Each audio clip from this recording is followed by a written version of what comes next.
Bien, aujourd'hui, on va continuer avec les 4 discours de Lacan, mais cette fois-ci, on doit ajouter un autre discours. Ce serait le 5e que Lacan a introduit. Mais voilà, on peut seulement parler de 4 discours parce qu'il y a structurellement, il y a quatre positions et il y a un mouvement qui se fait de rotation de positions.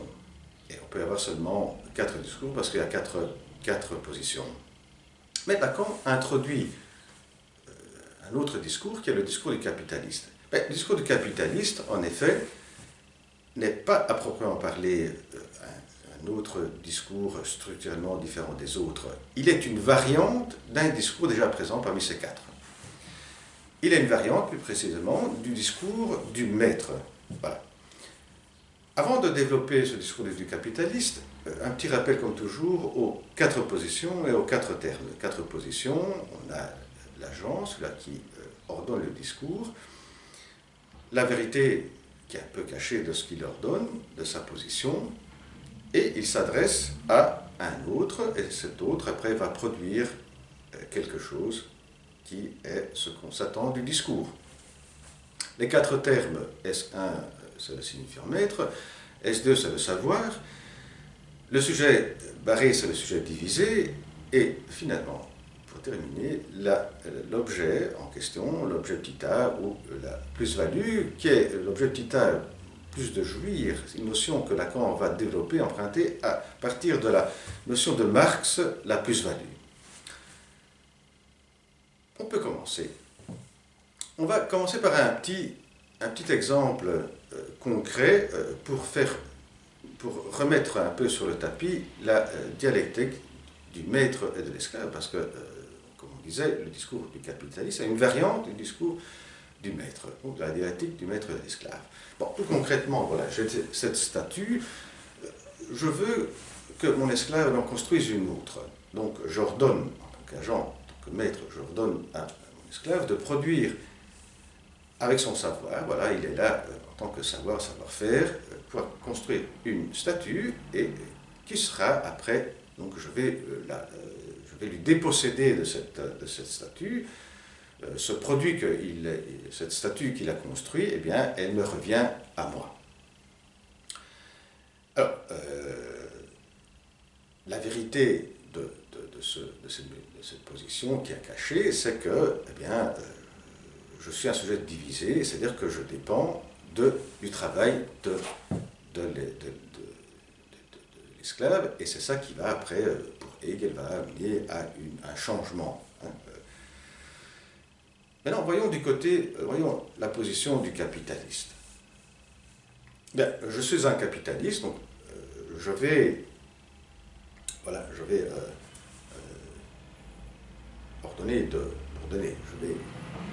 demander de produire ces statuts, je donne le matériel. Le prolétariat, celui-là il a un savoir-faire qui va lui permettre de construire une statue avec des moyens de production, avec mon matériel, et je vais lui payer les heures qu'il lui faut pour construire cette statue. Je sais qu'il faut 10 heures pour construire cette statue, donc le prolétariat a la force de travail pour la construire, avec les moyens de production qui sont les miens, et je sais qu'il lui faut 10 heures de travail, ben, je vais lui payer seulement une quantité, par exemple 3 heures sur ces 10 heures, ou 4 heures sur ces 10 heures de travail. Donc, sur ces 10 heures de travail qu'il va faire, seulement 3 ou 4 vont être payés, le reste, c'est moi qui les prends. Donc c'est cette plus-value, eh bien, je vais le déposséder, voilà, que lui, il va être dépossédé de ces heures qui devraient être payées. Alors, ici, du côté de celui qui travaille, ben, les termes restent les mêmes que ceux du discours du maître, parce que voilà, le prolétariat a la personne qui va faire le travail, un savoir-faire qui lui permettra de faire le travail. La production, en effet, il produit quelque chose dont il va être dépossédé, hein, qui est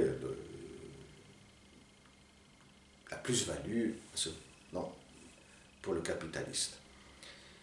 Donc de ce côté-là, les thèmes restent les mêmes. Le discours du maître comme le discours du capitaliste que Lacan introduit. Lacan va opérer un changement pour indiquer la différence et la variation qu'il y a entre le discours du maître et le discours du capitaliste. C'est du côté de l'agent. C'est-à-dire, du côté de l'agent, Lacan va inverser les termes. Du côté du capitaliste, l'agent du capitaliste, n'est plus le signifiant maître, comme pouvait être pour le discours du maître, mais devient le sujet barré. Le sujet barré qu'on retrouve dans les discours de l'hystérique. Et, en position de la vérité, ce qui est caché, là, c'est le discours du maître. Alors, qu'est-ce que ça veut bien dire, ça, concrètement? C'est que, du côté de l'agent, que je disais, on retrouve le S barré comme dans le discours de l'hystérique, il y a une certaine insatisfaction. C'est-à-dire que le capitaliste veut toujours plus produire pour accumuler toujours plus de biens pour pouvoir le réinvestir et réinvestir. Et là, voilà, on voit qu'il y a une certaine insatisfaction, de S barré, qui est le moteur de ce qui leur donne, ce qui le motive à ordonner ce discours. Quelle est la vérité cachée de son discours? Bien, c'est qu'il ne dit pas ouvertement, ce qui ne n'est pas dit ouvertement, c'est qu'il est comme le maître, c'est-à-dire que son objectif est celui-là de déposséder le prolétariat de sa plus-value. Mais cela n'est pas dit ouvertement. Ce qui est dit ouvertement, qu'il faut produire. Et cela a des effets aussi sur le prolétariat. Alors, du côté donc, du capitaliste, on voit bien l'inversion de ces termes, ce que ça veut dire.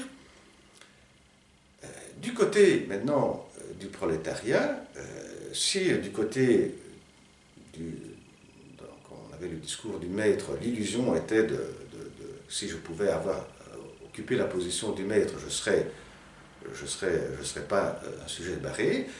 Du côté maintenant, dans le discours du capitaliste, celui-là qui produit, c'est-à-dire le prolétariat qui produit,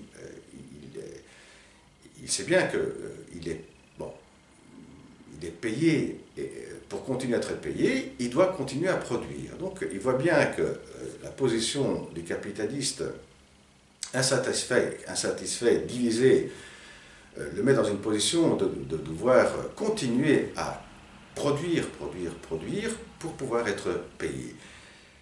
En définitive, qu'est-ce que ça veut dire aussi tout cela? Ça veut dire que ce qui commande vraiment le discours du côté du capitaliste que du côté du prolétariat, c'est l'objet. Le capitaliste a besoin toujours de plus de produire cet objet, la plus-value, et le prolétariat, c'est que pour continuer à être payé, il doit lui aussi produire cet objet petit a. Et voilà que l'objet petit a devient dominant dans le discours du capitaliste. Bien, la prochaine, au revoir.